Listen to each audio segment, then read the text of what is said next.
La famille du prince Harry a été la cible de commentaires violents de suprémacistes blancs. Scènes sont pris au jeune Archie. Le fils de Harry et de Meghan Markle a été traité d'abomination. Le podcast de l'horreur.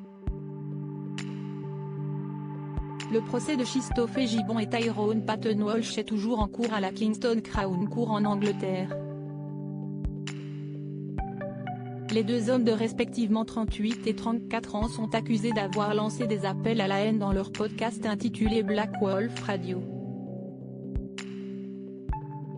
Entre mars 2019 et février 2020, Christopher Gibbon a en effet tenu des propos racistes extrêmes à l'encontre non seulement du petit Archie, mais aussi de ses parents, le prince Harry et Meghan Markle.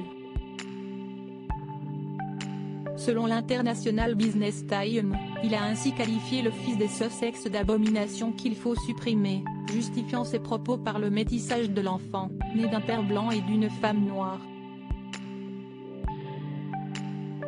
Particulièrement haineux à l'encontre des relations mixtes, le mariage du prince Harry et de Meghan Markle et leurs enfants ont en effet été pris pour exemple.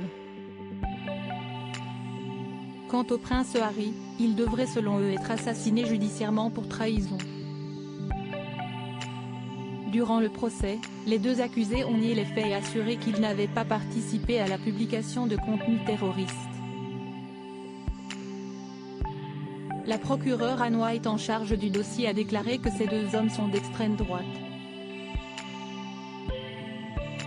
Ce sont des suprémacistes blancs déterminés qui n'éprouvent aucun remords quant à leurs actions. Ils ont pensé, en utilisant le format radio légitime, qu'ils pourraient répandre les idées dérangées en faisant passer cela pour de la liberté d'expression. Ils employaient des éléments de langage encourageant leurs auditeurs à commettre des actes terroristes contre les communautés qu'ils détestent. Un discours d'incitation à la haine disséminé au fil des émissions du podcast et écouté par un peu plus de 100 abonnés. Des racistes saluant les attentats terroristes. Toujours selon l'International Business Times, la cour qui a écouté de nombreux extraits du podcast témoigne de clips accompagnés d'images plutôt crues en arrière-plan. Le duo formé par Christopher Gibbon et Tyrone Paton Walsh n'a par ailleurs pas hésité à saluer certains attentats meurtriers de ces dernières années comme l'attentat suicide de la Manchester Arena en 2017 ou la fusillade de Brenton Tarrant dans deux mosquées de Nouvelle-Zélande en 2019 suite à laquelle plus de 50 personnes étaient mortes. En plus de leurs propos racistes envers les musulmans et les noirs, le duo est également à l'origine de remarques antisémites.